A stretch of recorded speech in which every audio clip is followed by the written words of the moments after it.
We are back with another episode of RCP Rewind, which is our song review for our students. Today, I am accompanied by Miss Ijah.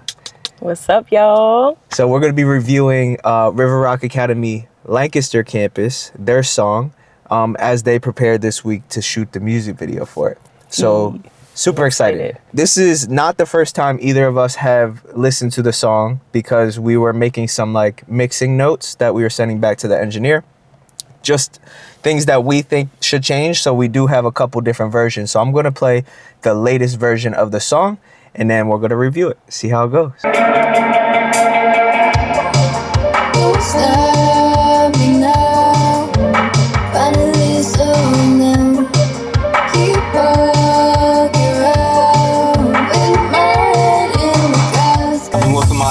My mind, these almost been hating sincerely. I gotta get mines. I've been trying to find me the time to put in this work. You know, I cannot sit around crying. Get angry, younger, keep me in the dark. Was to find myself. I was going through it, I would overdo it. I thought that they were wrong, even though I really knew it. Diamond shining on my plate. I'm trying to make a milli today, so I'm on my way. So shorty, she ain't coming with, cause baby, I'm stacking this pay. I fly to sleep, just trying to keep my mental in place. Full with anxious thoughts, feels like a heavy boulder, no one can carry off my shoulders. Overall, this is the song that they have worked on from scratch, right? So they made the beat.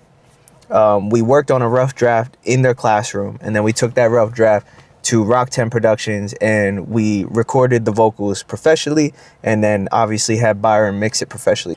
I'm not gonna lie, for like a group of kids that I think over half of the people on the song didn't even want to be on the song, I really like this song. Like, I feel like, and I mentioned this before, like this song doesn't really necessarily have like a chorus or a hook that repeats, but it doesn't feel like anything's missing. Like each person that got on like offered something different, and I just felt like I was on a journey the whole time.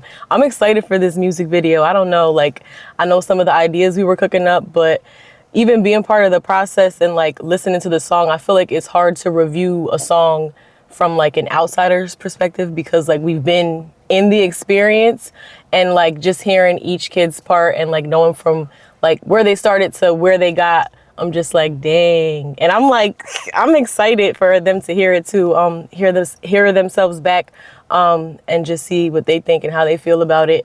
But yeah, overall, I really like the song. I do want to say too, like listening back as I hear like each person's part, like I want to shout out to everybody on the track, but shout out to like, I feel like Kai really set the tone. Like she just kind of came in with this idea of like Neverland and like what that meant for her. And then everybody else kind of like followed suit. So I feel like there's always somebody in the group that kind of takes that lead and they kind of set the tone of the song, and then everybody is like, oh yeah, like I can relate to that, and then they put their own swag and their own sauce on it. Like we had a poet in there. Shout out to Liv too. Like one thing I want to say about her is I've been able to work with her over the course of my time being here, like actually 3 cohorts, and just getting to know her and her story. She's somebody who like embodies resilience, and I feel like on this song she really showed up in her resilient way because she didn't get to do a demo recording. She actually finished writing her verse in the studio, and it was her first time actually being able to be in a Rock 10 studio and professionally record. So she did that all like very quickly, and yeah, shout out to her for pushing through. I know it was like a very like fast-paced process for everybody, but overall, I really like this song. I like the song a lot. You bring up a good point. I feel like, you know, there's always that one person that tells their story and then they relate. And that's like us trying to take a step outside of that because we've been through that process with them is so hard because now we're learning about each individual student and what their experiences were, what their stories are. So we're invested in their story. We're invested in them as a human being, where we don't get that interaction or connection with artists just out in the world, right? We have to learn that through what they release, or maybe we don't even get to know the artists fully, these big artists fully, because they don't release all the information that we would want to know about their story. But it's the opposite in our program because we actually get to learn about each individual student. I would definitely say shout out to Marcus. I was about to say, that was next if you didn't say that it. was a go-to for me. I feel like Marcus, like, he just is different. He's just different. He has experience, obviously. The writing process was really fun with him. I will say that. I would say, he looked at me a lot of the times and is like, well, I don't really know how to say what I want to say. And so we would talk about, some of his experiences and what his story was. And then we would craft that in a way that made sense for him. But every single lyric that you hear that he talks about is his lyric. Like, I didn't give him anything. I just kind of helped him sculpt, what it would look like in the overall song. So shout out Marcus. The other person I would love to shout out to, honestly, like all of them, right? But like that comes to mind is Michaela, because she, like, first of all, Michaela's at the end, the poem that she had said at the end, she didn't want to be on the song whatsoever. I actually didn't even know she was going to continue with the program. I'm not going to lie, like a couple sessions in, I was like, she doesn't look that engaged. I don't know if she really likes what's going on over here. Yeah. But seeing her come to the studio session and be like, all right, I want to be on this song in some type of way. And then me and her had a one-on-one session where we kind of kicked everyone out the room. It was like, all right, how do you feel and how can we put it over top of this song? And so she had something written that was beautiful. So we just had to sculpt that out in the actual beat to make sense for what she wanted to put on it. So shout out Michaela.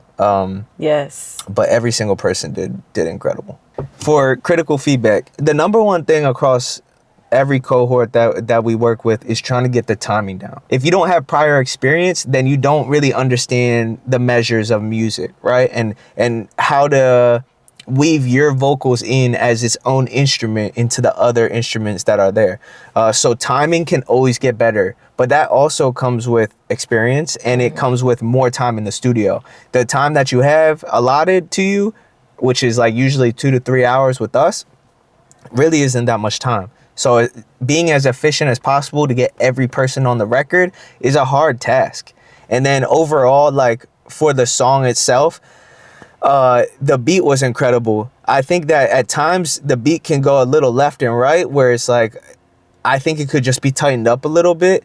But, like I said, timing issues. We just got to get something done and make sure that we love it. So I think for what it was and how much time we had, turned out pretty good. One thing I also would say as far as like a critique or feedback, really just more of like a learning curve, is like delivery. So once again, we keep talking about this short period of time we have. I'm sure with experience and time, delivery will get better, but just trying to be comfortable with who you are and what you have to offer, your own voice. I know sometimes it's weird to hear yourself back for the first time maybe, but just being confident in what you're saying and how you're saying it can go a long way when listening back to a track. You can tell when someone is nervous. You can tell when someone is not really giving their full energy that we might see off camera or not in the booth, but that all comes with time, like you were talking about. So, and that applies to the music video too. Like as you guys shoot your music videos, if you're an artist watching this and you shoot your music video, if you look or if you feel like you're lackadaisical or like you're not into the music video, it's gonna look that way on the actual music video when it's edited, right? Edits can only go so far, and you can't rely on the edits. The engineer works their butt off to make sure that they get the sound that you're looking for, and as well as the videographer, they make sure that they pull the visual out that you're looking for. But edits only go so far. So please don't rely on that. Do the best job. Prepare, first and foremost. Prepare yourself, right, to go into those spaces and be the best you that you can be, the best artist you can be in that moment, because you want to get the best take. You want to lay down, the best record, lay down the best beat, whatever that might be for you. You want to do it to the best of your ability. So that way on the back end, the people who are editing the project don't have a lot of work to do because it's already great. Facts. Yeah, don't wait till you get in the booth to lay it out. But yeah, true. Yeah, so overall, I definitely love this record. We worked really hard on it over the past 8 weeks. I'm proud of every single student who was a part of this. And I'm excited to see, not only the music video, but to see some of these young creatives and where they go next. What is the future endeavors? What does the future hold for them? I'm excited for that. So yeah, that's all I got today. That's all I got too. Perfect. All right, peace out till next episode. See ya.